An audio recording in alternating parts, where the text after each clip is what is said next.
Hello friends, and welcome to See Joy Yoga online studio and wellness channel. And today we're going to get into the joints. It's getting awfully cold in the Pacific Northwest, and I know my friends back in the Midwest are getting hit by a cold streak and all the business, right? So one of my favorite ways to warm up the joints is just this little sequence, and I'd like to share that with you.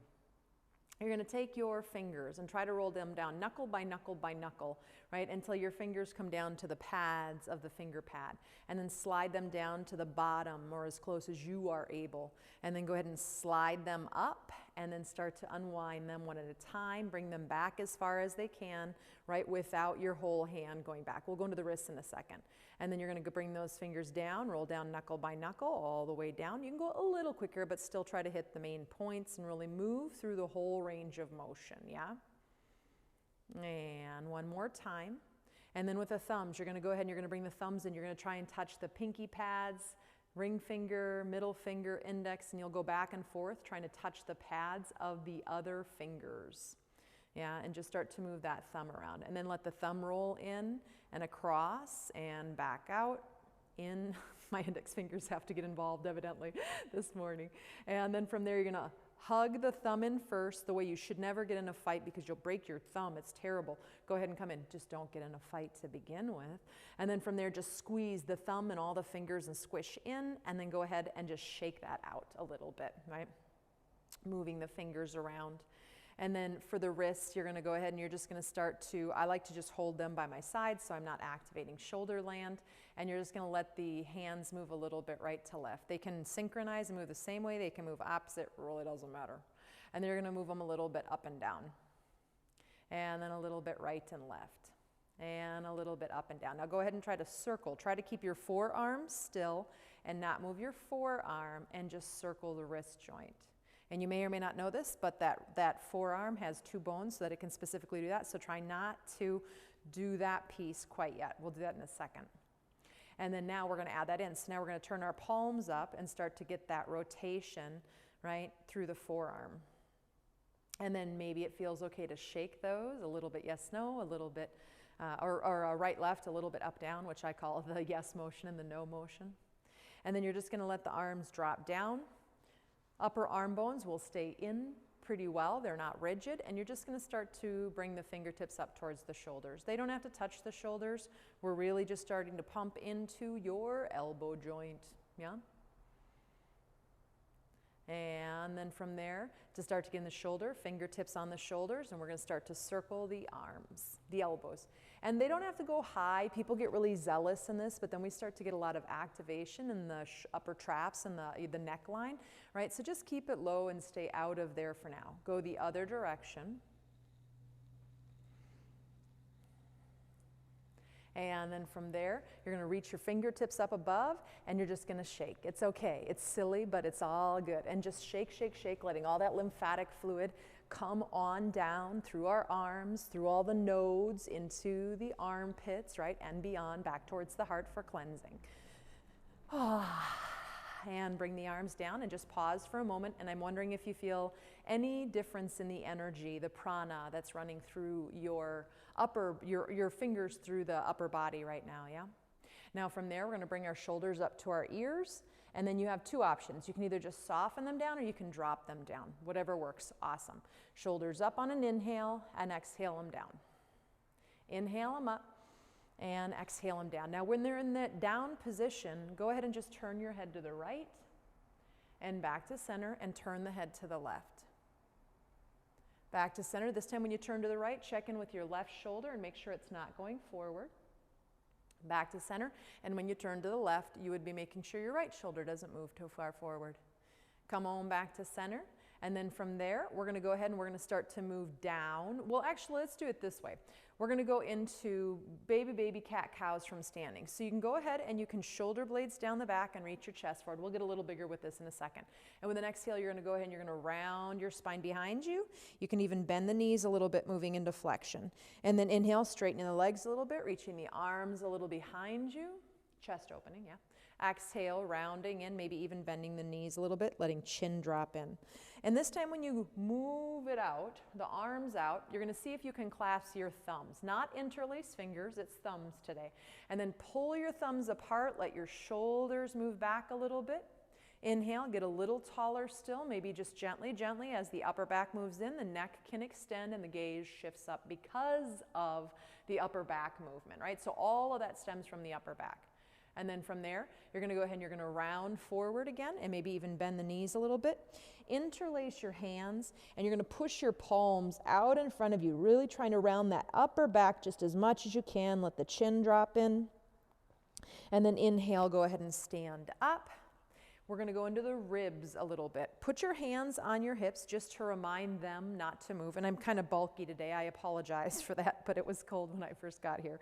So from there, the xiphoid process is the bottom of the sternum. That's the part I want you to move. Let the xiphoid process move forward and to the right and back behind you and to the left and forward and to the right. And now we just start to try to smooth that out into a circle. Now, hopefully the hips aren't moving too much. And the same thing with the shoulders. They are going to move a little bit, right? But I'm not making the movement happen from them. And then we're going the other way. Xiphoid process forward and to the left and back behind you and to the right. And go ahead and do that circle a couple of times. And hopefully we're just getting into that rib cage, the heart, the lungs, right? That whole area, the diaphragm.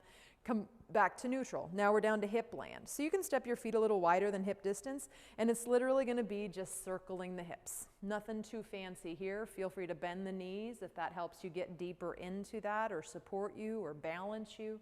Move the other direction. Original direction. We're going to go through that about 2 times each way.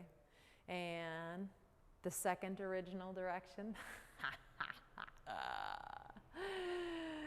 And then come back to center. So step those feet out wide, and we're going to let our feet turn out to a 45, and we're just going to kind of page back and forth between the sides. Now for some of my friends, this feels like plenty, right? For some of my friends, bend the knees, and you can put your fingertips on a coffee table or a chair or blocks, and you can just start to page back and forth. It's going to drop you into a little lower of a lunge, so you just start to wake up some of those muscles right around the hips and the upper legs, yeah? Now turn your toes in and go ahead and do that again. And now we start to get the knee joint a little bit involved, right? So the knee just bends straight forward as you go side to side. You might feel the inner groin, but this is a little bit more about your knees. Come back to center. Bend the knees, hands on the hips, reach the chest forward and come on up. Walk your feet back in. And then just dropping down into the knees a couple of times, right? To get in the soles of the feet, we're going to pick the heel up as high as we possibly can in our bodies, the ones we have today. Dropping it down, lifting the left heel up as high as you can, and page through a couple of times. Not too fast, right?